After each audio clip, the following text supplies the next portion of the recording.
Alors, shalom, shalom à nouveau à chaque personne qui est là.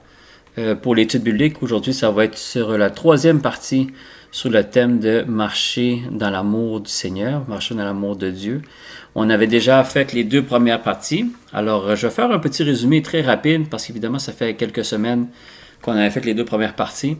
Mais c'était marchons dans l'amour de Dieu. Et c'était en trois parties. La première partie, c'était comprendre l'amour de Dieu. Alors, pour ceux qui étaient présents, peut se rappeler un peu, où il y en a certains qui prennent des notes, ou sinon, évidemment, vous avez toujours la page YouTube, vous allez sur Pasteur Ariel Campos et vous avez tous les messages, ils sont enregistrés là. Alors, la première partie, c'était comprendre l'amour de Dieu. La deuxième partie, la dernière partie qu'on a fait ensemble, c'est une fois qu'on a compris l'amour de Dieu, alors là, on peut marcher dans son amour, marcher avec cet amour-là. Et évidemment, aujourd'hui, on va parler de l'impact que ça a marcher dans cet amour, pas seulement dans notre vie, mais dans les personnes alentour de nous. Parce qu'évidemment, marcher dans l'amour du Seigneur, oui, ça a un impact sur notre vie, mais il doit avoir un impact aussi à ceux qui sont alentour de nous. C'est très important. Le monde doit voir. Évidemment, la parole de Dieu nous dit, même Jésus nous dit que l'arbre, tôt ou tard, nous allons voir ses fruits. Évidemment, on peut interpréter les fruits par des œuvres, on peut interpréter par plusieurs choses, mais moi, les fruits que je vois toujours, c'est les fruits de l'esprit. À chaque fois que je vois, quand je lis ce passage-là que Jésus nous donne, moi, tout de suite, qu'est-ce qui me vient en esprit, c'est les fruits de l'esprit. Mais pour résumer les deux premières parties, comprendre l'amour de Dieu, bien évidemment, on a parlé beaucoup de la croix. Hein? On a parlé vraiment de comment comprendre l'amour de Dieu, parce qu'on veut comprendre un peu, évidemment, on ne pourra pas comprendre la profondeur de l'amour de Dieu, puis évidemment, ça sera au-delà de notre compréhension, mais commencer à comprendre un peu l'amour de Dieu, évidemment, parce qu'il a envoyé son Fils unique pour que nous soyons sauvés, comme dans Jean 3,16 le dit, mais l'important, bien aimé, c'est que Jésus est allé à la croix, et ça a été le plus grand acte d'amour que Dieu a fait envers l'humanité. Évidemment, la parole de Dieu, de la première page jusqu'à la dernière page, est toute une histoire d'amour de Dieu envers son peuple. Mais quand on regarde la croix, c'est vraiment le cœur de la parole. C'est le cœur de tout ce que le Seigneur a pu faire pour nous.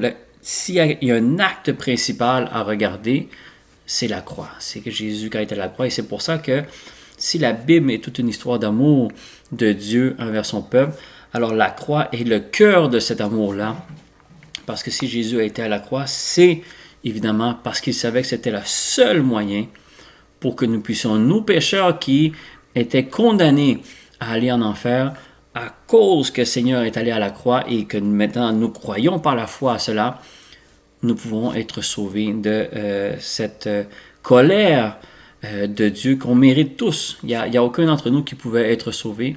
Alors, c'est pour ça que la première partie, on s'est concentré à regarder vraiment la croix. Si on a des doutes de savoir si Dieu nous aime ou pas, on a tout simplement à regarder la croix. On ne peut pas définir l'amour de Dieu par rapport aux bénédictions, aux réponses à nos prières, parce qu'évidemment, c'est pas tout le monde qui a les réponses aux prières, ou c'est pas tout le monde qui va marcher de la même façon que le Seigneur. Alors, le Seigneur, on ne peut pas le définir par rapport à si tu reçois des choses ou pas, ou si tu es bien financièrement ou pas, ou si tu as eu des promotions ou pas. Non, bien aimé, parce que ça, le monde, il fonctionne déjà comme ça, même sans Dieu. Nous, si on veut vraiment comprendre l'amour de Dieu, il faut regarder la croix. Il faut regarder qu'est-ce que le Seigneur Jésus a fait pour nous. Et juste cela devrait être suffisant pour nous de voir l'ampleur de qu'est-ce que le Seigneur a fait pour nous. Alors, c'est un résumé, évidemment, je ne dis pas tous les versets, mais évidemment, si vous voulez aller voir la première partie, tout est sur la page YouTube. La deuxième partie qu'on a vue, c'est marcher dans son amour. Alors, vraiment, on parlait de pourquoi il faut marcher dans cet amour-là, pourquoi il y a tellement d'importance, mais évidemment, on a regardé beaucoup le chapitre 13 du premier livre de Corinthiens, évidemment parce qu'il parle vraiment de l'importance de l'amour. L'apôtre Paul, qui est inspiré du Saint-Esprit, parle de l'amour, que c'est quelque chose qui est tellement, tellement important dans un ministère pour Jésus. Et on va le voir aujourd'hui, l'impact que ça a, cet amour-là. Mais il nous décrit l'importance de l'amour, et même il finit dans le dernier verset en disant que les trois choses sont importantes, la foi, l'espérance et l'amour, mais il dit dans ces trois choses-là, il a mis l'amour comme première place. Et évidemment, pour que cet amour-là se manifeste à travers nous, il faut avoir l'amour du Père. Pourquoi? Parce que quand on regarde les commandements que Jésus nous a donnés, d'aimer son Dieu de toutes ses forces, de toutes ses pensées, de toute son âme, et d'aimer son prochain comme soi-même, si on analyse ces deux commandements-là, parce que Jésus dit, si tu fais ces deux choses-là, tu accomplis toute la loi et les prophètes. Alors c'est comme si la parole de Dieu est accomplie par ces deux commandements-là. On dit tous Amen à ces deux commandements-là, mais quand on les analyse, vous allez voir que naturellement, ce n'est pas quelque chose qu'on peut, de notre propre force, faire ça correctement. Il faut absolument qu'on ait l'amour du Père en nous pour pouvoir être capable d'aimer son prochain comme soi-même, bien aimé. Parce que le prochain, évidemment, ils ont même donné un exemple, on a vu l'histoire du bon samaritain. Il y a eu des personnes, théoriquement, qui allaient à l'église. Hein, on parle d'un prêtre, et on parle de, je ne me rappelle pas les titres des personnes qui nommaient, mais on parle des personnes qui allaient faire le travail du Seigneur théoriquement aux synagogues. Et ils ont passé à côté de cette personne-là qui avait besoin d'aide et il n'y a personne qui s'est arrêté. Il a suffi que ce soit quelqu'un, un inconnu tout à fait, qui a vu cet homme-là dans le besoin et il a tout fait pour le remettre sur pied. Alors, c'est ce qu'il voulait dire, c'est que ton prochain, c'est pas nécessairement quelqu'un que tu connais, ça peut être quelqu'un qui est complètement étranger à toi, mais tu le vois qui est dans le besoin. Il faut absolument, le Seigneur Jésus il dit, il faut absolument qu'on prenne action pour l'aider. Mais pour ça, bien aimé, il faut l'amour du Père. Et évidemment, quand le Seigneur aussi nous a parlé dans Matthieu 5, verset 44-48, qui nous parle aussi de que nos ennemis, il faut les aimer. Et ceux qui te maudissent, il faut que tu les bénisses. Et toutes ces choses-là, quand tu l'analyses, si tu n'as pas l'amour du Père, ça va être très difficile ou peut-être même impossible à suivre ce commandement-là. Quelqu'un qui te maltraite, quelqu'un qui te fait du mal, le Seigneur te dit, il faut que tu le bénisses, il faut que tu lui fasses du bien. Si dans le besoin, il faut que tu sois là. Et tout ça, c'est ça, marcher dans l'amour du Seigneur. Mais pour marcher dans l'amour de Dieu, il faut que tu comprennes son amour. Parce que le Seigneur est allé à la croix, même si on était pécheurs, on était ennemis de Dieu. On méritait le châtiment, puis pareil, il a été à la croix. Il n'a pas hésité. Il a été à la croix pour nous. Et c'est pour ça que la parole de Dieu nous dit que Dieu a tant aimé le monde qu'il a donné son Fils unique. Alors il donne quelque chose qui est le plus cher qu'il avait, il l'a donné pour que toute l'humanité soit sauvée. Alors si on comprend cet amour-là, alors nous aussi, quand nous allons marcher dans l'amour, il faut qu'on fasse quelque chose qui est semblable à ça. Ça veut dire que ce n'est pas seulement les personnes que tu aimes que tu dois aimer, mais même c'est des personnes qui sont étrangères à toi et des personnes aussi qui, malheureusement, on peut les considérer comme nos ennemis, quelqu'un qui ne souhaite même pas le bien, au contraire, qui nous fait du mal. Le Seigneur a dit, il faut que tu fasses du bien à ces personnes-là, pareil. Alors, c'est ce qu'on avait vu dans la deuxième partie, que de comprendre que tu as besoin de l'amour du Père, cet amour-là, que c'est seulement le Saint-Esprit qui va pouvoir nous le donner. Et la parole de Dieu aussi nous disait dans 1 Jean 2, versets 15 à 17, ça c'est les notes que j'avais gardées, c'est qu'il faut éviter, évidemment, il ne faut pas aimer les choses du monde, parce qu'il dit, si quelqu'un aime le monde, l'amour du Père n'est point en lui. Ça, c'est dans le premier livre de Jean, chapitre 2. Alors, il faut absolument que, c'est pour ça que le Seigneur veut qu'on se détache des choses du monde. Pourquoi? Parce qu'il sait que si on reste attaché à ce que le monde offre, qu'il t'offre à nous, l'amour du Père ne peut pas être en toi. Et c'est pour ça, bien aimé, que si on veut aimer son prochain comme soi-même, si on veut bénir même ceux qui nous maudissent, bien aimé, c'est pas quelque chose, quand Jésus nous a enseigné ça, c'est pas optionnel. Il faut le faire, mais naturellement, avec notre chair, mettons, avec notre puissance, avec notre force, notre intelligence, notre cerveau, on ne peut pas arriver à faire cela. C'est quelque chose qui est, je le dis souvent, quand je m'imagine le visage des disciples, quand Jésus prêchait ça. Quand Jésus a prêché ça la première fois, les disciples devaient se regarder mais dire comme, mais qu'est-ce qu'il est en train de dire là? Pourquoi? Parce qu'évidemment, les disciples, ils croyaient en Jésus, mais ils n'étaient pas, premièrement, ils n'avaient pas encore le Saint-Esprit, mais ils n'avaient pas encore toute la compréhension de qu'est-ce que Jésus disait. Il dit, mais comment je vais bénir ceux qui m'ont dit? Le monde était déstabilisé. Mais le Seigneur n'a pas dit que c'était une option. C'est quelque chose que le Seigneur nous demande de faire. Et c'est pour ça que c'est tellement important, bien aimé, d'avoir l'amour du Père. Et pour avoir l'amour du Père en nous, il faut absolument qu'on comprenne aussi l'amour du Père, d'où est-ce que ça vient, comment il nous a aimés et qu'est-ce qu'il a fait, qu'il a prouvé son amour envers nous pour que nous aussi, nous soyons ses imitateurs. Alors, en résumé, c'est vraiment les deux premières parties qu'on a vues. Évidemment, comprendre l'amour de Dieu et marcher dans l'amour de Dieu. Là, maintenant, aujourd'hui, on va voir l'impact, une fois que tu as compris l'amour de Dieu, puis une fois que là, tu sens que tu as l'amour du Père en toi et que tu commences à vouloir à faire exactement ce que Jésus nous demande de faire, ses instructions, avec amour, évidemment, avec sagesse.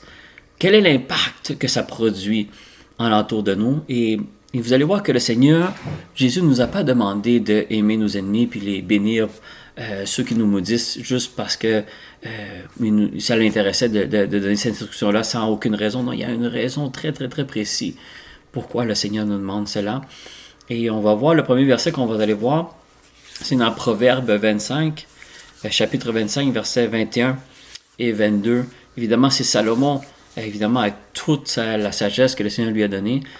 Évidemment, comme je le dis souvent, les proverbes, s'il y a quelque chose qui est bon à méditer, mais qui est très dur à tout comprendre, parce que je vous dis, proverbes, c'est pas tous les versets que vous allez comprendre immédiatement. Il y a une sagesse très profonde. Il y en a certains qui ressort qu'on est capable peut-être de comprendre ça plus, mais le Saint-Esprit va évidemment vous aider à comprendre ces proverbes-là. Mais Salomon avait déjà dit quelque chose de semblable à ce que Jésus nous enseigne, évidemment, parce qu'il était inspiré de la sagesse de Dieu. Regardez qu'est-ce que Proverbe chapitre 25, versets 21 à 22 nous dit. « Si ton ennemi a faim, donne-lui du pain à manger. » Alors, on ne parle même pas de votre prochain, on parle de ton ennemi. Ça veut dire que c'est quelqu'un qui, dans la chair, tu ne l'aimes pas. C'est quelqu'un que ça va être, dans la chair, je dis toujours, c'est la dernière personne à qui tu veux même, pas seulement l'aider, mais tu veux peut-être même pas voir cette personne-là, parce que c'est ça un ennemi. Hein? Un ennemi, c'est, je parle vraiment dans la chair, qu'est-ce que je veux dire là, mais le Seigneur nous dit, il faut bénir ces personnes-là. Mais vous voyez, avec la sagesse que Dieu l'a donnée à Salomon, lui aussi a compris ça. Il dit, si ton ennemi a faim, tu lui donnes du pain à manger, et s'il a soif, tu lui donnes de l'eau à boire. Alors, en résumé, qu'est-ce que ça veut dire? C'est que quel que soit le besoin que cette personne-là a, tu dois être disponible pour l'aider. Encore une fois, ça revient beaucoup à qu'est-ce que Matthieu 5, que Jésus nous disait, d'aimer ses ennemis, de bénir tous ceux qui te maudissent. Mais regardez qu'est-ce qu'il dit après, c'est vraiment intéressant qu'est-ce qu'il dit après. Il dit, car ce sont des charbons ardents que tu amasses sur sa tête. Voilà la raison principale pourquoi le Seigneur veut que tu fasses ça. Ce n'est pas un caprice pour dire, ça me tente de vous demander ça, je vais le faire juste pour voir qu'est-ce que vous êtes capable de faire. Non. Quand Jésus nous demande quelque chose, quand le Seigneur nous demande quelque chose dans sa parole, il y a toujours une raison. Il ne va pas te demander quelque chose sans aucune raison. Il va toujours te le demander parce qu'il y a une raison précise. Car ce sont des charbons ardents que tu amasses sur sa tête. Et ça, c'est tellement comprendre l'image. Évidemment, quand tu calcules, évidemment, ceux qui ont été témoins, c'est quoi des charbons ardents? Bien aimé, c'est quelque chose qui est très, très, très, très chaud, très brûlant. Il dit, mais tu amasses ça sur sa tête. C'est comme si tu accumules des charbons ardents sur la tête de quelqu'un, bien aimé. Dans le naturel, ça doit être une douleur qui doit être insupportable. Ça doit être très souffrant. Mais dans le spirituel, Salomon décrit que cet acte-là que tu fais, de donner à manger à quelqu'un qui est considéré ton ennemi, ou que quel que soit le besoin qu'il a, tu es la première personne qui se présente à aider cette personne-là, spirituellement, tu es en train de le déstabiliser complètement. Tu es en train de charbon en dedans sur sa tête, c'est comme, il y a une souffrance dans le spirituel, mais il ne comprend pas, il est déstabilisé. C'est quelque chose que il ne comprend pas, mais on le dit, ça nous chicote, quand quelqu'un dit, mais ça c'est beaucoup plus que ça c'est du charbon en dedans sur ta tête, ça te déstabilise complètement. Parce que cette personne-là, tu es la dernière personne à qui s'attend de voir quand il en a le besoin. Parce que lui aussi, il sait que tu es son ennemi. Mais lui, ou elle, quand cette personne-là te voit d'être la première personne qui se présente à l'aider, ça l'a complètement déstabilisé. Il ne comprend pas. Et dans le spirituel, il y a quelque chose qui se produit, mes et c'est ce qu'on va voir plus tard. Pourquoi ça déstabilise et quel impact ça peut produire dans la vie de quelqu'un quand tu fais cet acte-là. Parce que la personne qui le fait, bien-aimé, comme je l'ai dit dans la deuxième partie, il faut que tu aies l'amour du Père pour faire ça. Parce que sinon, dans la chair, c'est pas possible de le faire. Je disais, on va pas dire impossible, mais on va dire quelque chose qui est très, très difficile à faire. Que quelqu'un va vraiment bénir et va aider quelqu'un qui te fait du mal. Alors, il y a deux choses que Salomon nous dit. Un, spirituellement, il y a quelque chose de très puissant qui se produit dans sa tête. Et deuxièmement, il dit, et l'Éternel te récompensera. C'est ce que ça dit dans le verset 22. Car ce sont des charbons ardents qui te ramassent sur sa tête et l'Éternel te récompensera. Là, il y a deux choses qui se produisent. Un, on déstabilise complètement cette personne-là et on va voir qu'est-ce que ça produit. Mais en même temps, il dit, le Seigneur va te récompenser parce que le Seigneur sait que tu as respecté ses instructions et il sait que c'est difficile à faire, mais tu as eu confiance en sa parole et tu as obéi. Et ça, mes amis, dans quel que soit le domaine, quand tu obéis à la parole de Dieu, il y a toujours une récompense. Et on ne le fait pas pour la récompense, mais le Seigneur te promet une récompense. Mais dans Romains 12, verset 21, quand on regarde le verset 20 de Romains 12, verset 20, est la même chose que Proverbe 25, verset 21, parce que l'apôtre Paul répète qu'est-ce qui est écrit dans la parole. Mais moi, qu'est-ce que j'aime, c'est le verset 21. L'apôtre Paul, il rajoute dans le verset 21. Alors, Romains 12, verset 21, il dit « Ne te laisse pas vaincre par le mal, mais surmonte le mal par le bien. » Alors, quand tu bénis quelqu'un qui te maudit, pourquoi ça déstabilise la personne? C'est parce que cette personne-là s'attend que tu l'attaques avec le mal aussi. Quelqu'un qui te fait du mal, il s'attend à une réplique de ta part qui est évidemment qui est mal. Parce qu'évidemment, un ennemi, c'est ça, un tir, l'autre va tirer pour se défendre et c'est ainsi de suite. Le mal est toujours attaqué par le mal. Mais le Saint-Esprit nous dit, et Jésus aussi nous l'a dit, moi, c'est pas comme ça que je veux que vous fonctionnez. Moi, je veux que tu surmontes le mal par le bien. Parce que, mes amis, comme Salomon nous l'a dit, dans le spirituel, il y a quelque chose qui se produit. Quelque chose qui est au-delà de ce qu'on peut comprendre. Mais l'image qu'on a, c'est que c'est quelque chose qui est comme du charbon ardent sur la tête de quelqu'un.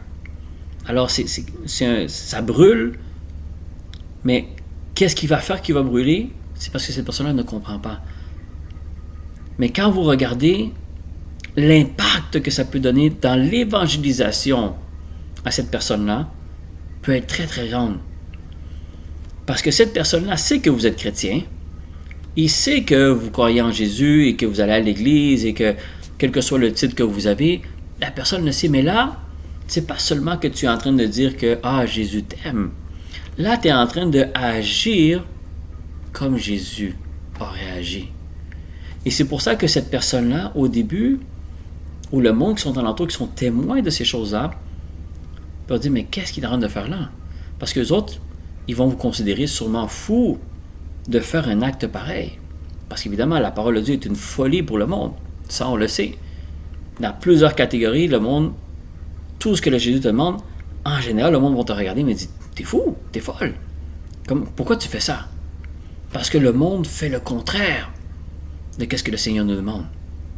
Mais toi, évidemment, quand tu marches à contre-courant, parce qu'évidemment, c'est ça être chrétien, c'est que quand tu acceptes Jésus dans ta vie, le monde va vers la droite, mais toi, tu décides aujourd'hui que tu vas aller vers la gauche. Alors, il faut que tu marches à contre-courant, il faut que tu marches, que toutes les opinions des personnes vont être contraires, en général, de ce qui est écrit dans la parole de Dieu. Alors, quand le monde alentour de toi regarde ces choses-là, au début, tu peux être traité de tous les noms, ou même de fou, de quoi que ce soit, parce que les autres, ils ne comprennent pas. Mais il n'y a rien, bien aimé. Ce qu'on fait dans les instructions de Jésus, dans le physique, peut-être qu'on ne voit pas grand-chose se produire, mais dans le spirituel, tu es en train de faire tomber des chaînes, tu es en train de faire tomber certaines choses que l'ennemi a mis sur cette personne-là ou il veut mettre sur toi à cause que tu as fait un acte que Jésus t'a demandé de faire et que tu le fais, même si c'est difficile. Mais l'ennemi, dans le spirituel, il y a quelque chose qui se produit. Il y a un combat. On rentre dans un combat. C'est pour ça qu'il dit combat, surmonte, ne te laisse pas vaincre. Il dit, faut que tu surmontes le mal par le bien.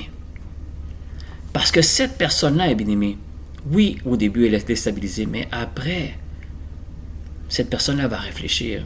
Cette personne-là, quand elle va aller se coucher le soir, elle dit, mais pourquoi? Au début, elle ne comprendra pas. Ça va la faire questionner. Elle ne comprendra pas. Tu l'as déséquilibrée, tu l'as déstabilisée, mais tôt ou tard, elle va dire, mais elle continue à m'aider. Et tu vas vraiment être sincère dans l'aide que tu apportes à cette personne-là. Je vous le dis, bien-aimé, cette personne-là va être touchée. Pourquoi? Parce qu'elle n'a jamais vu quelque chose de pareil. Et cette personne-là, bien-aimé, va vouloir un jour connaître Jésus. Pas parce que tu as évangélisé, pas parce que tu as pointé ses péchés, pas parce que tu as dit, si tu fais pas ça. Non, juste parce que tu as témoigné l'amour de Dieu, qui n'est pas l'amour que le monde nous enseigne. Cette personne-là va être affectée. Et le monde qui sont alentour, qui sont témoins sûrement de ces choses-là, vont être touchés aussi. Parce que vaincre le mal par le bien, au début, tu vas être jugé de tous les noms. Mais après, ça va faire réfléchir parce que c'est des choses que le monde n'est pas habitué de voir. Et ça, mes bien-aimés, c'est une façon d'évangélisation, une des plus puissantes façons d'évangéliser à quelqu'un, c'est de cette façon-là. Parce qu'on peut aller évangéliser à quelqu'un puis dire que Jésus t'aime, commencer à déclarer des versets bibliques, déclarer tout ça. Oui, c'est pas des mauvaises choses à faire, mais je vous le dis, quand vous appliquez l'amour de Dieu à travers nous, vers les personnes qui sont alentour de vous, qu'ils soient chrétiens ou pas, qu'ils soient aimés ou pas aimés, et qu'ils soient vos amis ou vos ennemis, quand tu fais aucune différence, mais tu fais le bien à ton prochain, comme Jésus nous demande, mais bien aimé, dans le spirituel, il y a quelque chose de très grand qui se produit. Et c'est pour ça que quand on regarde alentour de nous, bien aimé, dans le monde, Jésus l'a dit, plus que la fin du monde arrive, plus que le temps avance, plus que l'amour du prochain se refroidit. Pourquoi? Parce qu'évidemment, l'ennemi fait exactement le contraire de ce que le Seigneur nous demande de faire. C'est pour ça que quand tu commences à faire ces choses-là, bien aimé, c'est pas quelque chose qui est facile. C'est quelque chose il faut la prière. Il y en a plusieurs qui vont avoir besoin de jeûne. On va lire, méditer la parole. On a besoin de se fortifier, évidemment. Mais le plus important, c'est qu'on a besoin d'avoir l'amour du Père en nous pour qu'on puisse aller faire ce travail-là. Et c'est pour ça qu'on va voir, bien aimé, le ministère de Jésus est le parfait exemple de l'impact de l'amour du Père en nous. Quand vous regardez tout le ministère de Jésus, quand vous lisez les évangiles, tout a été fait avec l'amour du Père, mais on va voir un petit peu en détail, il y avait les difficultés, il y avait le monde qui ne l'aimait pas. Pourquoi? Parce que Jésus, il faisait du bien, il prêchait la bonne nouvelle, il guérissait les malades, mais il dérangeait. Pourquoi qu'une personne qui fait du bien comme ça dérange? Parce qu'évidemment, l'ennemi n'aime pas ça. Et regardez quand on lit Matthieu 4, verset 23, Matthieu 4, verset 23 résume un petit peu le parcours de Jésus, le parcours de son ministère qui a duré 3 ans et demi à peu près. Il dit, Jésus parcourait toute la Galilée, enseignant dans les synagogues, prêchant la bonne nouvelle du royaume et guérissant toute maladie et infirmité parmi le peuple. Alors, si on veut résumer un peu le ministère que Jésus est venu faire, c'était ça. Évidemment, il y a beaucoup plus que ça. Évidemment, il y a la croix et tout qui vient après, mais c'était ça. Jésus est venu pour commencer son ministère avec ça. Il enseignait dans les synagogues, ça veut dire qu'il enseignait la parole de Dieu. Il prêchait la bonne nouvelle. Et il guérissait les malades et évidemment les infirmités, puis évidemment il chassait les démons, il restaurait les personnes le plus qu'il pouvait. Alors il y a 3 choses que cet esprit nous montre là. Il enseignait la parole, il prêchait la bonne nouvelle et il guérissait les malades. Ou on pourrait dire il restaurait les cœurs aussi, parce qu'évidemment des fois c'était des maladies physiques, mais aussi des fois ça peut être mental, ça peut être un genre d'infirmité, ou ça peut être même aussi des personnes qui étaient possédées par un ou plusieurs démons.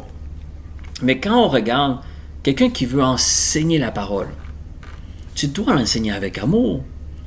Tu dois l'enseigner avec l'amour du Père. Tu ne peux pas juste enseigner, parce qu'enseigner, tout le monde peut faire enseigner, mais il faut que tu enseignes avec l'amour du Père. Il faut que tu montes la parole et que tu sois capable de toi aller en profondeur dans la parole et après avoir cet amour-là, dire non, il faut que je partage Cette parole-là, je ne peux pas garder juste pour moi, il faut que je la partage. Pourquoi? Parce que je ne veux pas que la personne qui est en moi ne puisse pas recevoir cet enseignement-là. Prêcher la bonne nouvelle, c'est la même chose. Tu peux prêcher plein de sujets dans la parole de Dieu, mais Jésus nous a demandé de prêcher la bonne nouvelle. C'est quoi la bonne nouvelle? La bonne nouvelle, c'est ce qu'on a parlé, c'est la croix. C'est la façon que Jésus est venu nous réconcilier avec le Père. Que maintenant, tu étais perdu, mais maintenant, tu peux être sauvé. Tu te dirigeais vers la mort éternelle, et maintenant, tu peux te diriger vers la vie éternelle juste parce que qu'est-ce que Jésus a fait à la croix? Alors, tu prêches cette bonne nouvelle-là. Mais ça, si tu veux le faire, il faut que tu le fasses avec amour. Il faut que l'amour du Père soit en toi. Mais regardez l'impact qu'on peut faire avant enseigner la parole de Dieu. Comment enseigner la parole de Dieu, bien-aimé, peut impacter la vie de tellement de personnes. Et quand tu impactes la vie de quelqu'un, tu ne sais pas cette vie-là peut impacter sa famille, peut impacter ses collègues de travail. Tu ne sais pas à qui tu peux enseigner la parole et qui ça peut impacter. Et cette personne-là peut aussi impacter d'autres personnes. Et c'est comme une chaîne. C'est comme un domino qui se produit, mais tout commence parce que tu as décidé de faire ce que Jésus a fait. C'est pour ça que Seigneur Jésus nous a donné le parfait exemple. C'est quoi qu'on doit faire avec l'amour du Père? Enseigner la parole, prêcher la bonne nouvelle, puis si quelqu'un est dans la détresse ou dans la maladie ou quel que soit, on doit être là pour nous rendre disponibles à apporter la solution par le Saint-Esprit. Évidemment, c'est pour ça que guérissez les malades, chassez les démons, allez prêcher la bonne nouvelle. Mais ça, ce genre d'évangélisation-là, qui est l'évangélisation que Seigneur Jésus nous demande de faire, il faut qu'on ait l'amour du Père. Il faut qu'on soit disponible, bien-aimé, à que certaines personnes vont te regarder, puis ils ne vont pas trop comprendre. Il y a même des personnes qui vont s'éloigner de nous parce qu'on fait la volonté de Jésus. Les tribulations vont venir, mais les tribulations vont venir même si tu ne fais pas la volonté de Jésus. Pourquoi? Parce que les tribulations vont toujours être là. Mais la différence, c'est que tu sais que Jésus va combattre pour toi. C'est pour ça que Proverbe, il nous le dit. Il dit, « Et l'Éternel te récompensera. » Dans quel domaine? Je ne le sais pas. Mais la parole de Dieu dit, il va te récompenser parce que tu suis les instructions que le Seigneur t'a données. Mais l'impact que ça se produit alentour de nous est bien-aimé. Parce qu'on décide de ne pas tourner à droite comme tout le monde le fait, mais tu tournes à gauche et tu vas à sens contraire, bien-aimé. Il y a des personnes qui ont besoin d'être enseignées. Il y a des personnes qui ont besoin d'entendre la bonne nouvelle. Il y a des personnes qui ont besoin de restauration. Mais qui va venir apporter ça, bien-aimé? C'est nous. C'est pour ça que le Seigneur Jésus nous dit, c'est à nous de faire cela. Et c'est pour ça que dans Matthieu 28, versets 19 à 20, un verset qu'on connaît très bien, il dit « Allez faire de toutes les nations des disciples, les baptisant au nom du Père, du Fils et du Saint-Esprit, et enseignez-les à leur observer tout ce que je vous ai prescrit. » Voyez, enseignez la parole, prêchez la bonne nouvelle. Dans la version de Marc, on voit, il dit « Allez guérir des malades, allez chasser les démons, allez porter la bonne nouvelle. » Il dit « Voici les miracles qui vont vous accompagner. » C'est pour ça, bien aimé, que comprendre l'amour du Père, c'est le début. Il faut que tu comprennes l'amour que Dieu a pour nous. Après, tu cherches à vivre avec cet amour-là. Mais là, maintenant, on comprend que quand tu marches dans l'amour du Père, quand tu marches avec le même amour que Jésus a marché quand il était sur terre, regardez Jésus après 2000 ans, bien-aimé, que tu y crois ou que tu ne crois pas en Jésus, mais l'impact qu'il a eu dans son ministère, il y a 2000 ans plus tard, puis on continue à en parler, puis tout le monde continue à en parler, tout le monde qui sait qui est Jésus, parce qu'il y a eu un impact. Mais pourtant, pendant qu'il était là sur terre, il n'y a pas beaucoup de monde qui l'aimait. Pourquoi? S'il faisait les bonnes choses, c'est parce qu'évidemment, ça choquait beaucoup de personnes. Le monde ne comprenait pas cela.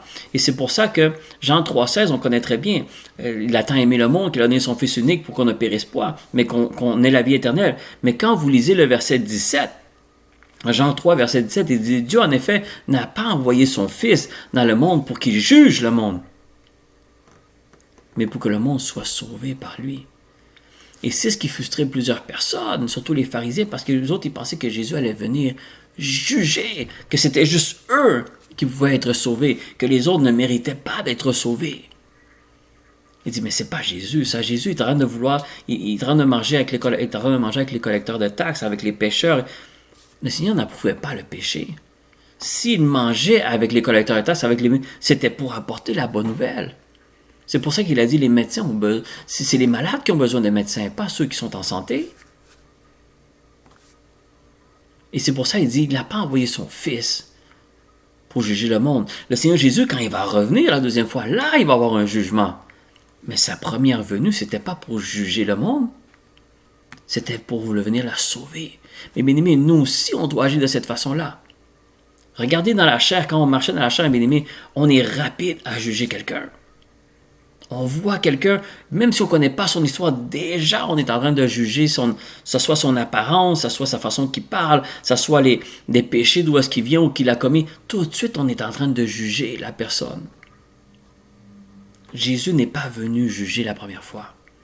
Il est venu sauver. C'est pour ça que le Seigneur te dit, mets ces choses-là de côté. Si cette personne-là en a le besoin, quels que soient les péchés qu'elle a commis, il faut que tu sois là pour l'aider. Parce que ça, c'est une évangélisation puissante. Parce que cette personne-là ne s'attend pas que tu l'aides. Parce qu'il n'y a personne qui veut l'aider. Mais toi, tu viens et tu l'aides. Tu ne la connais pas. Ou si tu connais son passé, mais tu dis, Seigneur, il a fait ci, il a fait ça. Le Seigneur aussi pourrait nous pointer et dire, ouais, mais toi aussi, tu as fait ça, tu as fait ci. Combien de choses que le Seigneur pourrait nous pointer, bien-aimé, puis il ne le fait pas. Il est prêt à nous pardonner à chaque fois. Alors, quand tu évalues l'amour et la patience que Dieu a envers nous, bien-aimé, c'est pour ça qu'un jour, il s'est fait poser la question, il dit, Seigneur, combien de fois on doit pardonner quelqu'un? Puis même Pierre, il dit, est-ce que je dois pardonner 7 fois? Il dit, non, tu pardonnes 7 fois, 77 fois. Il dit, qu'est-ce qu'il veut dire le chiffre? C'est tant aussi longtemps que quelqu'un te demande pardon, tu pardonnes. Parce que moi aussi, j'ai fait la même chose avec toi. C'est ce que Seigneur Jésus veut nous dire. Alors c'est pour ça, bien-aimé, que marcher dans l'amour de Dieu, c'est de rechercher son amour, de comprendre son amour. C'est pas seulement parce qu'on va à l'église que tu vas comprendre cet amour-là. Il faut qu'on plonge notre esprit, notre cœur et âme dans la parole de Dieu, surtout dans les instructions que Jésus nous a données. Quand votre cœur est dans, et votre esprit, votre âme, évidemment, dans l'Évangile, et dans vos prières, c'est ça le souhait que tu demandes dans tes prières. Pas juste, Seigneur, j'ai besoin. Non, Seigneur, qu'est-ce que moi je peux faire pour toi? Seigneur, donne-moi, je veux comprendre cet amour-là, mais je veux marcher avec cet amour-là. Qu'est-ce que je dois faire? Jésus, quand il nous a donné ces instructions-là, c'était pas optionnel. Il faut le faire. Mais le Seigneur n'est pas venu nous juger. Parce que si le Seigneur serait venu nous juger, bien aimé, on ne serait même pas là pour en parler. On serait déjà mort. On serait déjà condamné. Si le Seigneur devait nous juger pour tout ce qu'on a fait, bien aimé, alors pourquoi nous, on agit de cette façon-là? Agissons avec compassion, agissons avec amour. Je sais, bien aimé, que ce que je vous dis là, c'est dans la parole de Dieu, ça ne vient pas de moi, mais je sais que c'est quelque chose qui n'est pas facile à faire. Mais c'est ce que le Seigneur Jésus nous demande de faire. Mais pour qu'on y arrive, il faut l'amour du Père. Mais je vous le dis, bien aimé, l'impact que ça va produire aux personnes alentour de vous. Il y en a plusieurs qui ne seront pas d'accord. Mais il y a plusieurs personnes qui vont être touchées par ce témoignage-là. Ça, c'est les fruits que Jésus nous demande d'avoir dans notre arbre. C'est les fruits évidemment les fruits de l'esprit. Quand on parle de l'amour, on parle de la patience, on parle de la tolérance, de la compassion, toutes ces choses-là. Et c'est pas seulement avec les personnes que tu aimes ou les personnes que tu t'entends bien avec. Non, il faut que tu aies ces fruits de l'esprit, même avec des personnes qui ne veulent pas que tu aies ces fruits de l'esprit-là. On dirait qu'ils font tout pour que les fruits des esprits ne soient pas là ou qu'ils restent là. Mais quand tu as l'amour du Père, ces choses-là ne t'ébranlent pas. Mais tu continues à faire. Et tu ne le fais pas pour la récompense. Tu le fais parce que tu comprends que dans le ciel, il n'y a pas plus grande joie que quelqu'un qui se repent. Et si le ciel est dans la joie, le Seigneur est dans la joie. Et si le Seigneur est dans la joie, nous, on doit être dans la joie. Ça, c'est dans Luc 15, verset 7. Luc 15, verset 16, il dit, de même, ça c'est Jésus même qui nous le dit, de même, je vous le dis, il n'y aura pas plus grande joie dans le ciel qu'un seul pécheur qui se repent, que pour 99 autres justes qui n'ont pas besoin de repentance. C'est ça la joie du Seigneur. C'est ça la joie qui se trouve dans le ciel. Mais pour arriver à ça, on ne peut pas juste dire Jésus t'aime. Il faut que l'amour de Jésus se manifeste à travers nous. Parce que tout le monde peut dire Jésus t'aime. Ou je crois en Jésus, ou j'ai foi en Jésus. Oui, tout le monde peut dire ça. Mais est-ce que l'amour de Dieu est en nous? Et si ta réponse est oui, est-ce que les fruits paraissent partout où est-ce qu'on va? Parce que l'impact que ça produit, bien-aimé, est une évangélisation très puissante. Quelqu'un qui marche dans l'amour du Père, vous allez le voir. Quelqu'un qui marche dans les fruits de l'Esprit, vous allez le remarquer. Vous n'allez pas comprendre qu'il y a quelque chose qui... Mais comment cette personne-là peut avoir la paix, continuer à avoir l'amour? Regarde, est avec elle, cette personne-là? Comme quand Jésus était avec le collecteur, il disait, regarde votre mère, elle est en train de manger avec les pécheurs. Tout de suite en train de juger, en train de pointer, mais c'est parce que Jésus était là pour aller restaurer des cœurs. Dieu les aimait comme il aimait tout le monde. Il ne faisait pas de différence. Il ne commençait pas à comptabiliser les péchés de chaque personne pour voir, ok, toi tu mérites d'être guéri, toi non, toi tu mérites d'avoir la bonne nouvelle, toi non. Il ne faisait pas ça. C'est ça quand quelqu'un juge, c'est « Ah, lui il mérite, mais lui non ». Qui nous sommes pour dire qui mérite quoi? Le Seigneur nous demande d'aimer son prochain comme soi-même. Ça veut dire que tu ne fais pas de différence à personne. Jésus n'a pas fait de différence de personne. On peut avoir des exemples, mais bien aimés, en centaines de ce que Jésus a fait, par milliers, parce qu'il y en a plusieurs choses qu'il a fait qui n'est pas écrit. Mais que ce soit la femme prostituée, que ce soit l'officier romain, que ce soit les lépreux, les aveugles, tous étaient des pécheurs. Matthieu, qui était un collecteur de taxes, il l'a appelé pour devenir son disciple. Regardez les disciples qu'il a choisis. La plupart étaient dans des mauvaises vies.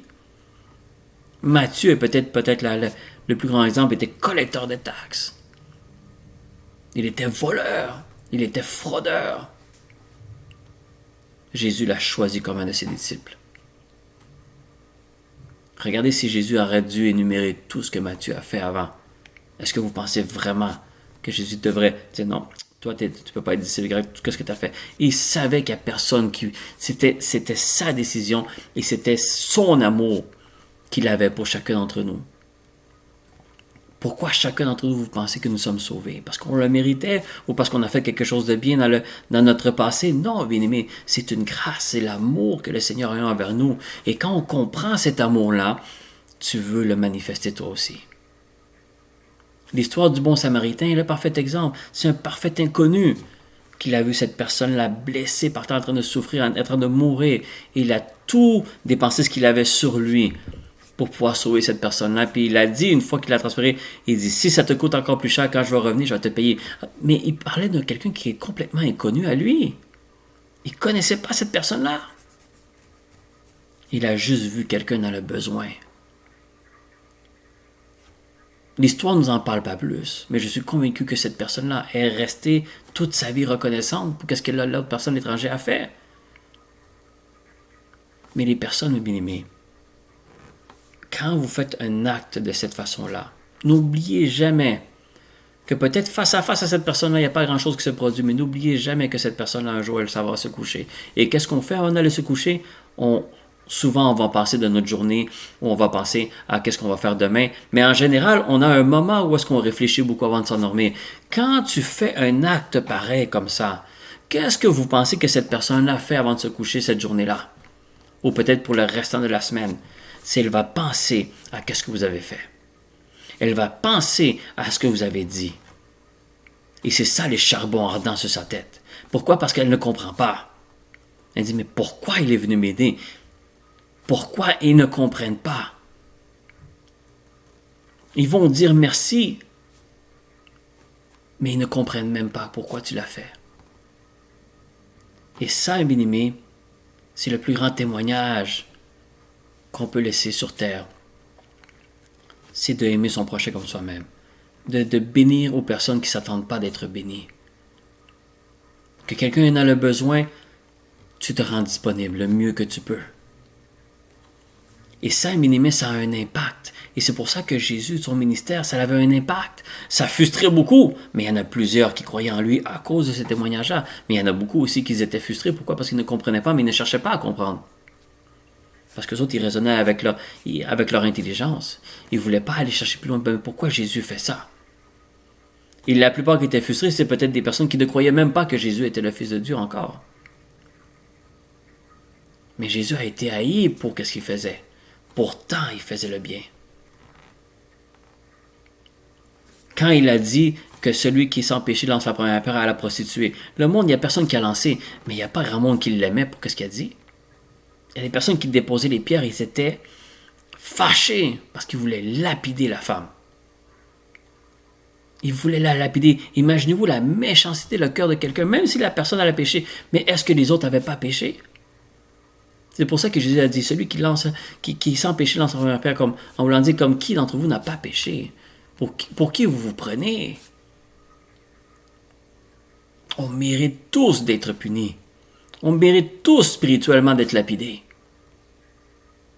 Pourquoi aujourd'hui, toi qui entends cette parole-là, ou tu es chrétien, tu es sauvé? Pourquoi tu es sauvé?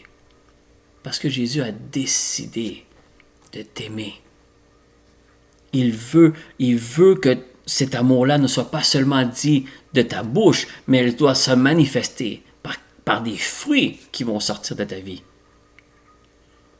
Parce que le monde doit voir, pas seulement que tu vas à l'église, le monde doit voir que Christ habite en nous. Mais si Christ habite en nous, mes bien-aimés, l'amour du Père doit se manifester. Et si l'amour du Père se manifeste, mes bien-aimés, il y a des témoignages qui doivent se produire alentour de vous. Quelqu'un en a le besoin, tu prends le temps le plus rapidement possible pour l'appeler, pour prier pour elle, pour aller chez elle, pour qu'est-ce que tu as de besoin. Et tu apportes, même si tu n'as pas beaucoup, mais le peu que tu as, tu apportes. C'est comme quand Jésus parlait à ses disciples et à des personnes qui donnaient à la synagogue, et il y a cette femme-là qui a donné ses 2 pièces d'argent. Jésus a dit, cette femme-là a donné plus que les autres. Mais les disciples ont dit, mais non, l'autre il a donné des centaines de dollars, elle a donné comme 2 dollars. Un exemple que je donne. Jésus, non, c'est pas comme ça que moi je vois les choses. C'est pas le montant de dollars qui compte. C'est comme avec quelle obéissance qu'elle a faite, avec quelle douleur qu'elle a donné, parce que le 2 dollars, c'est tout ce qu'elle avait. Mais elle était prête à le donner pour le besoin de quelqu'un. La personne qui a donné un gros montant, c'était du superflu parce qu'il avait déjà beaucoup, sûrement dans son compte de banque. Alors, ce n'est pas le montant de dollars ou la quantité de fois que tu vas le faire, parce que ça dépend aussi de ta disponibilité, mais le peu de temps que tu as. Le Seigneur, il sait l'effort et les sacrifices que ça te prend à faire ça. Lui, il le sait. C'est pour ça qu'il n'y a personne qui peut venir juger si tu as fait assez ou pas assez. Il y a seulement le Seigneur qui sait la difficulté que ça t'a pris de faire cela. Et ça, le Seigneur, bien-aimé, va te le récompenser. Pourquoi? Parce qu'il sait que ça a un impact dans la vie des autres personnes. Il y a un impact positif parce que ces personnes-là, au début, ne comprennent pas. Mais un jour, la plupart d'entre eux, peut-être pas tous, mais la plupart d'entre eux vont venir te voir. Ils vont te demander pour ton Jésus. Ils vont vouloir comprendre pourquoi tu m'as fait ça.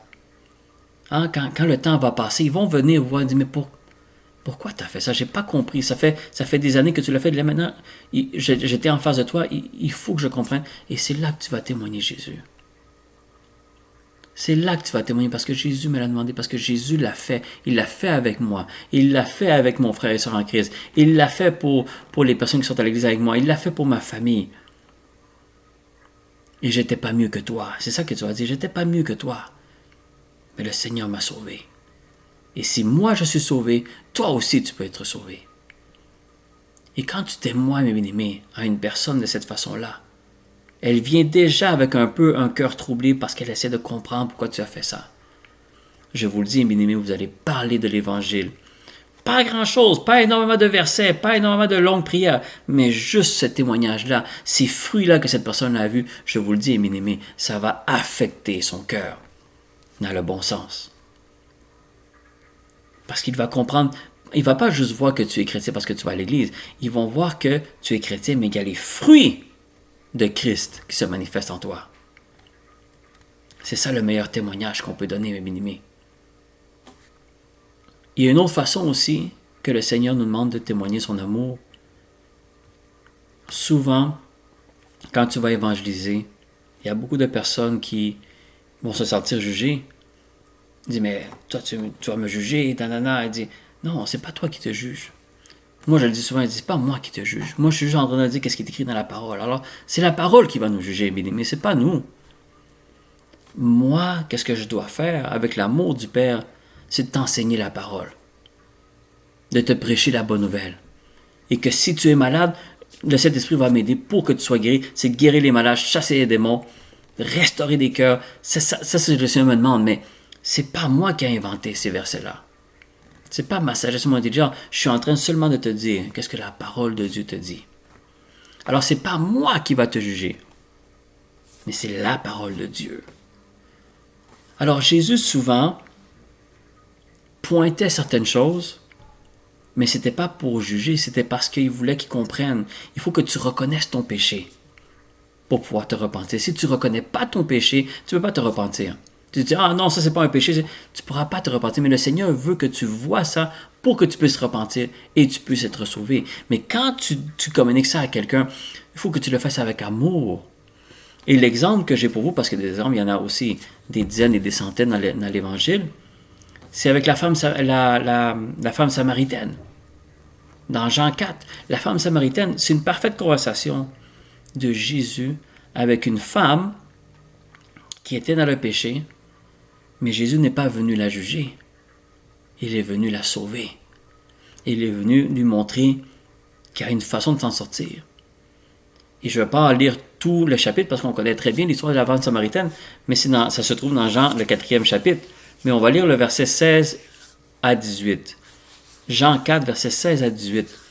Et ça, c'est le moment où est-ce que Jésus lui pointe dans quel péché elle se trouve. Mais qu'est-ce que j'aime? C'est que la femme samaritaine n'est pas nécessairement sentie comme non, c'est pas vrai. Elle ne s'est pas mise à s'associer avec Jésus. Elle a reconnu son péché. Et c'est là que quand Jésus a vu qu'elle a reconnu son péché, c'est là qu'elle a pu lui apporter la bonne nouvelle. Et qu'après cette femme-là, elle ne l'a pas seulement reçue pour elle, mais elle est allée dans son village pour aller parler de Jésus, pour venir à dire à son village, venez, j'ai trouvé le Fils de Dieu, j'ai trouvé Christ. Et là, il a dévoilé ma vie. Mais regardez qu'est-ce qu'il dit, le verset 16, 17 et 18 dans Jean 4, il dit, va, lui dit Jésus, appelle ton mari et viens ici. Et évidemment, tout ça, c'est une stratégie, parce que Jésus savait très bien qu'il était rendu à son 6e mari, je pense. Et la femme répondit, je n'ai point de mari. Jésus lui dit, tu as raison de dire, tu n'as point de mari, car tu en as eu 5 maris, et celui que tu as maintenant n'est pas ton mari. Et cela, tu as dit vrai. Alors, quand vous lisez ces 3 versets-là, bien aimés, beaucoup de personnes seraient senties offensées devant Jésus, me dit, mais t'es qui toi pour me dire je suis dans mon mari, 5e, 6e, il l'aurait peut-être mal pris, puis ils n'auraient jamais reçu la restauration que Jésus était là prêt à donner. Mais quand Jésus a pointé ces 5 maris, que celui qui n'était pas son mari, c'était pas pour la juger. C'est parce que Jésus avait besoin de voir que cette femme-là devait reconnaître.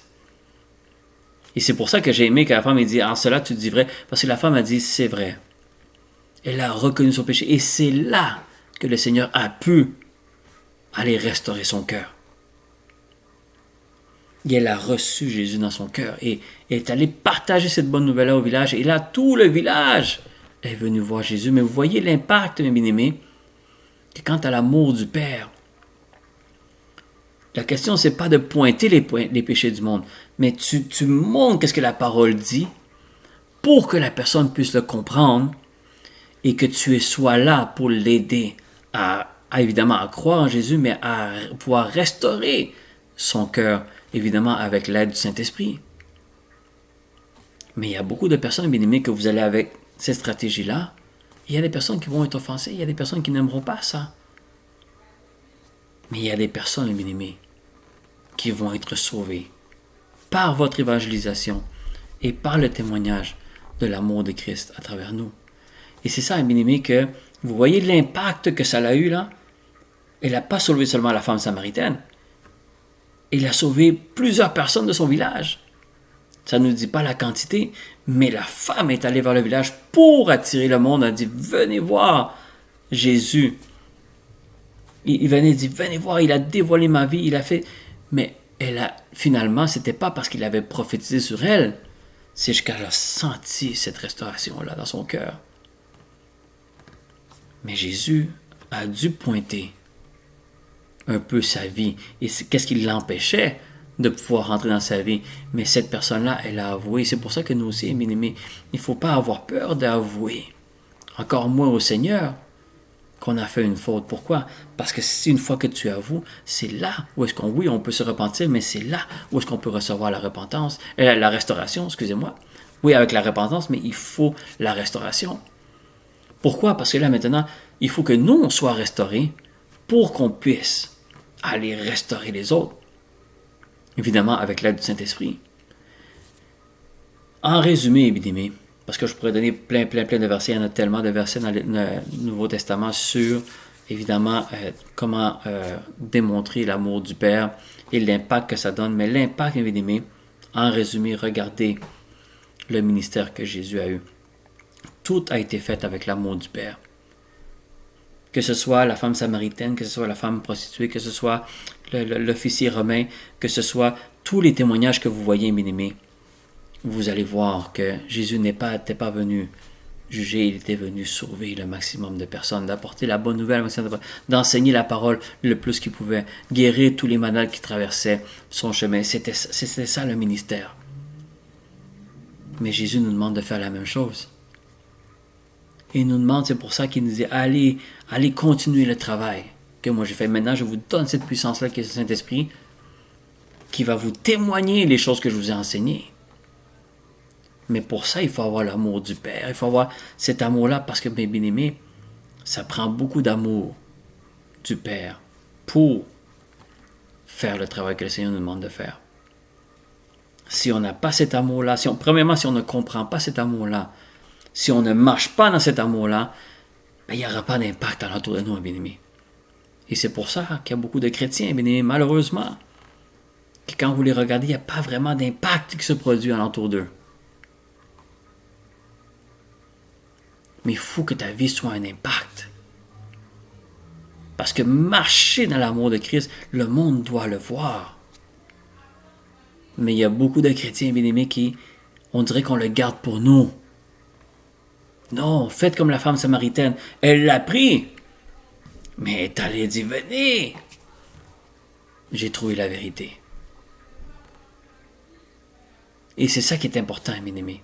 Mais pour ça, aimer son prochain comme soi-même, bénir ceux qui te maudissent, aimer tes ennemis, tendre la joue gauche quand on t'a déjà frappé la joue droite, c'est tout des genres de choses, bien-aimés, que ça a un impact dans le spirituel.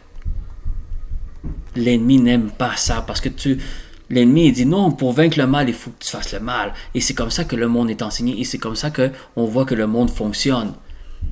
Mais ça nous amène nulle part. Au contraire, ça nous amène à notre propre destruction. Le Seigneur a dit non, tu peux vaincre le mal par le bien. Ça se fait, c'est faisable. Mais avec l'amour du Père. Mais quand on fait cela, mes bien-aimés, il y a un impact tellement grand qui se produit alentour de nous. Et il y a beaucoup de personnes qui vont croire à l'Évangile, qui vont croire en Jésus, pas seulement parce qu'ils savent que tu es chrétien ou que tu vas à l'église les dimanches, non, c'est parce qu'ils sont capables de voir l'amour de Christ à travers chacun d'entre nous. C'est ça la plus grande impact qu'on produit, mes bien-aimés. L'impact que ça se produit, c'est qu'il y a beaucoup d'âmes qui peuvent être sauvées par ce témoignage. Au début, ça va être difficile de l'accepter. Il y a beaucoup de personnes qui ne vous accepteront pas à cause de ça, mais il y a beaucoup de personnes qui vont revenir pour pouvoir comprendre pourquoi tu le fais. Et c'est là que la porte est ouverte pour que tu parles de l'Évangile, que tu parles de l'amour du Père qu'il a eu envers nous. Et c'est comme ça, mes bien-aimés, que les personnes vont croire en Jésus parce qu'ils vont pas seulement avoir une parole devant eux, mais ils vont voir un témoignage. Le témoignage est très puissant. Il y a la parole est très puissante, mais le témoignage jumelé à la parole est extrêmement puissant, bien aimé. On ne peut pas juste avoir la parole, il faut avoir la parole et le témoignage. C'est ça qui rend puissant. Nous le vaincrons par la parole et le témoignage. C'est dans l'Apocalypse. On peut vaincre l'ennemi par la parole et par le témoignage. C'est deux façons très puissantes, mais c'est de cette façon-là qu'on peut vaincre l'ennemi. Et beaucoup de cœurs seront restaurés, beaucoup de prisonniers seront libérés. Par l'évangélisation, oui, mais surtout par l'amour du Père qui est en nous. Et le monde va le voir se manifester. Ils ne vont pas juste entendre parler de Jésus, ils vont voir que l'amour de Jésus est en toi. Et ça, le bien-aimé, c'est extrêmement puissant. Et ça a un impact, évidemment, la famille proche, le monde qui sont alentour de toi proche, mais le Seigneur a dit, pensez toujours à l'histoire du bon samaritain. C'est pas quelqu'un qui est complètement inconnu à toi, mais que tu apportes son aide. Tu sais pas l'aide que cette personne-là ou l'impact que tu as avec peut-être pour toi, c'est peut-être pas grand-chose que tu fais, mais pour cette personne-là, c'est énorme. Et là, la porte ouverte est là pour que tu puisses apporter Jésus dans sa vie. Et tu donnes toujours raison comme toi de soi-même en disant que si le Seigneur m'a sauvé moi aussi je sais qu'il peut te sauver à toi aussi. Parce qu'il n'y en a personne qui est au-dessus de l'autre. Il n'y a personne qui mérite ce salut-là. C'est une grâce. Alors si le Seigneur nous a sauvés, nous, bien-aimés, alors il peut sauver ton voisin, il peut sauver ton collègue de travail, il peut sauver ton patron, il peut sauver un parfait inconnu. Il peut sauver aussi ton ennemi. Mais le charbon ardent sur la terre, bien-aimés, regardez l'image, c'est ça qui se produit dans le spirituel. C'est une vérité, bien-aimés. Alors évidemment, l'impact de marcher dans l'amour du Seigneur, bien aimé, évidemment, ça a beaucoup de relations avec l'évangélisation, sauver des âmes, évidemment, on pourrait dire respecter les instructions que Jésus nous a données. Tout ça se fait avec l'amour qui vient du Seigneur. Et marcher dans l'amour, bien aimé, on ne marche pas comme on marchait avant. Maintenant, toutes les choses anciennes, c'est fini. Là, toute chose est rendue nouvelle et on devient quoi? Une nouvelle créature. La naissance nouvelle. Le monde doit voir une transformation. Mais cette transformation-là, tout commence avec l'amour de Dieu.